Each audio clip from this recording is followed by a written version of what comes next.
Dr. Neha, how did you come to realize that all of this was going down?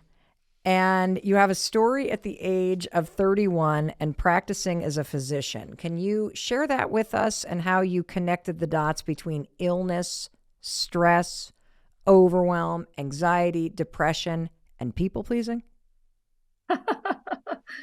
Yes. So my regular life at work was busy, 18 patients in the hospital, 5 days on, 5 days off, takes me 3 of the 5 days to recover. I'm in this whole cycle. And I still remember it. It was June 17th, 2004. I walked into the hospital. I'm seeing my 18 patients, last day on service. I get to sign everybody off. Somebody calls in sick. What do I say? They say, "Can you take the alpha pager? Somebody's sick today." The alpha pager means you also take all incoming traffic, air traffic control from all neighboring hospitals. Oh my gosh. I said, so what did I say? Last day on service. I'm exhausted. I say, sure, I'll do it. I take it. 5 hours later, so I started at 6 a.m. It's 11 a.m. I've seen 2 of my 18 patients, and I turn to the nurse and I say, "Hey, Nina, could you please get 40 milliequivalents of IV potassium for the gentleman in room 636? And she turns to me and says, "Dr. Sangwan, are you okay?" And I say, "Yeah, why?" And let me just tell you, truth be told, that was my first indication I might not be. I said, "Yeah, sure. Why?" And she said, "Because you've asked me that same question 4 times in less than 5 minutes, and I've answered you every time." Whoa. And it was one of those moments where I kind of went into a little bit of shock. Like, I don't know what's going on here, but I better pay attention. So I walked to the bathroom and I contacted a psychiatric colleague.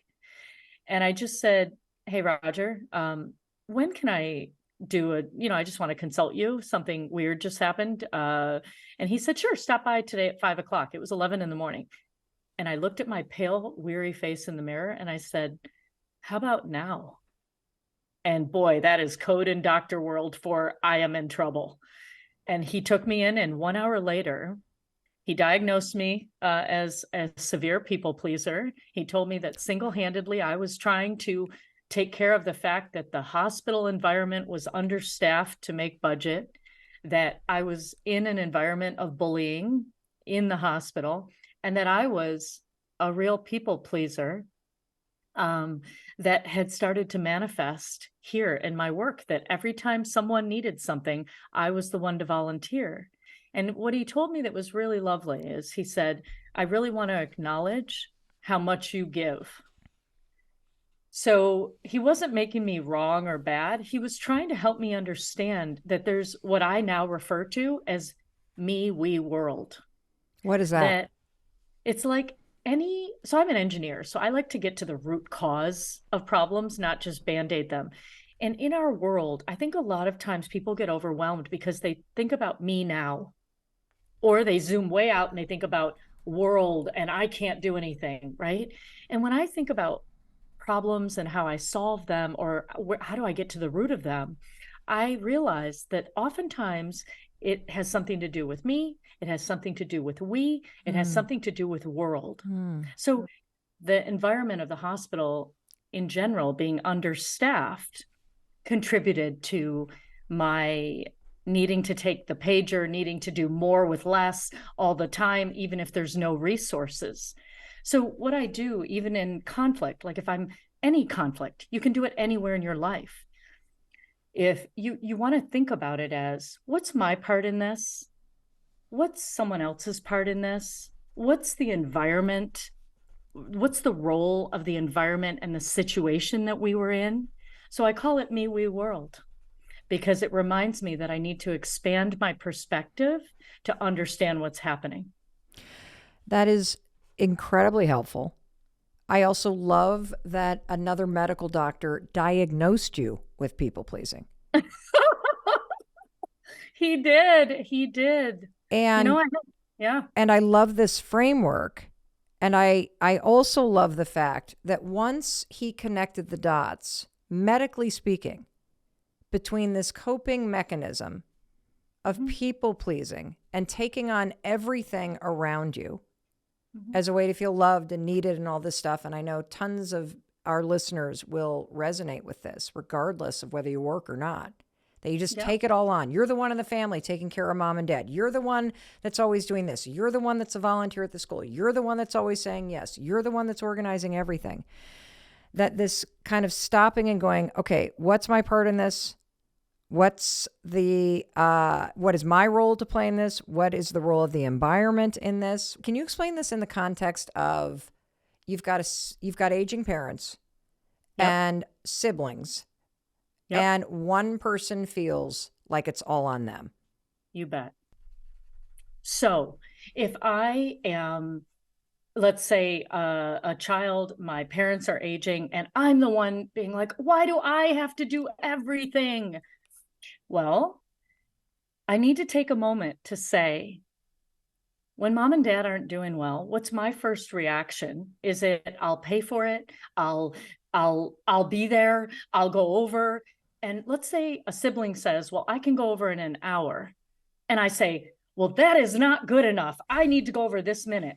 Sometimes it's true that things are urgent and I need to go over this minute. But if my answer every time is, no, I need to take care of it right now because I need to be the good girl, because I need to be the good daughter, because I want to get an A, right? Whatever it is, I need to pay attention to my part in it Mm. now. And so if your adrenaline starts running every single time, you want to just say, oh, what's my sense of urgency here? Then why does my sister or brother always think it can be done tomorrow or next week? Pay attention to what's going on for them. Pay attention to the larger dynamics of your family. What role have you been playing for a very long time in your family? Who played what role, right? And how does it show up with your parents? And there's a bigger, ecosystem. So it goes me, we, world. Gotcha. But the first part, which I'm really starting to get, is that when you ask yourself, what's my role in this? You will Mhm. inevitably find yourself having to look in the mirror and see those moments where you can't deal with discomfort in your body. Yep. You can't deal with the disappointment that it's not going a certain way, Yep. or that there's some uneasiness that you feel. But That's right. what if nobody goes? What if this happens? What if that happens? And so the Yep. people pleasing is triggered by something happening in our bodies. Yeah. And what I would say to you as a doctor is I learned from my patients that their inability to communicate with themselves and each other makes them physically ill. Wow. Can you talk a little more about that? Because that really, really piqued my interest. Unresolved conflict, unmet expectations, misunderstandings, broken promises, heartbreak, fractured relationships, loss, separation, unhappiness, all of this stuff, all of this discomfort that we process by saying, it's just easier not to say no. It's just easier to give in. It's just easier to make the world around me okay and work another weekend and take on that thing that isn't my responsibility to take in, that it actually bubbles to the surface as physical illness, stress, burnout, anxiety, depression, all that stuff. Is that what you're saying? 100%. I found that stress causes or exacerbates more than 80% of all illness. Wow. And when I realized that, I came back in the hospital and I was like, hey guys, I figured out that stress causes or exacerbates more than 80% of all illness. Why are we not asking our patients once we've physically stabilized them? Let's ask them what's at the root of their stress. And my colleagues, one at a time, gave me some version of this. Neha, just like you wouldn't order a test or a diagnostic that you didn't know what to do with the result, nor should you ask a question that you don't know what to do with the answer. And I'm telling you, Mel, I got angry. I got sad, and I almost got emboldened. Right. And then we give them some cocktail of medications, antidepressant, anti-anxiety, or sleep medication to help their physiology get back in sync. Now, these things are good to do when somebody is about to fall over the edge of burnout or stress or overwhelm or whatever it is. They're helpful. But as a long-term strategy, 1 month later, we send them back in the ring for round 2 with no new awarenesses of how they got there or tools to fix it. But I want to make sure the person listening really gets the takeaway, which is the root cause of 80% of the diseases and the health issues that people have can be traced back to the stress in their life. Mm-hmm. And you are also saying that the majority of the stress that you have control over, mm-hmm. and that this all stems even deeper to an inability individually for you to tolerate unease in your body, discomfort, or disappointment.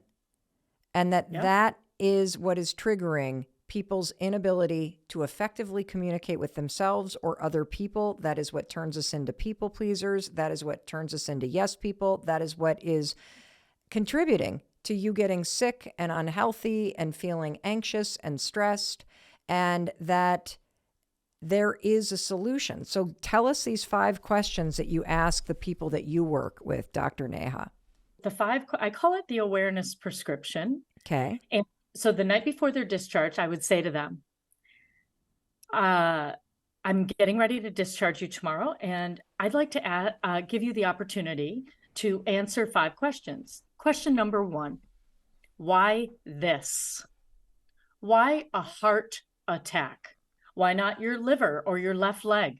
Why has this part of your body broken down? And whatever comes to you is the right answer. Okay. Question number 2, why now? Why not 3 years ago? Why not 2 weeks from now? What is the message that you needed to get in this moment that you were not getting? Question number 3, since hindsight's 2020, what clues, symptoms, patterns that didn't make sense now make perfect sense?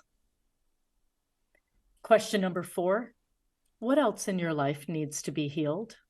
Oh, that's the doozy. And question number 5, if you spoke from the heart, what would you say to me? And so every patient knew what was at the root of their stress. They knew why they were sick. They knew what they needed to do. And there's not a single patient, thousands and thousands of them have done it. And I speak about it actually in Talk RX, how I use this and help them get to the root of what was going on. Here's the best part, Mel. My patients' families weren't the ones that started writing me after this.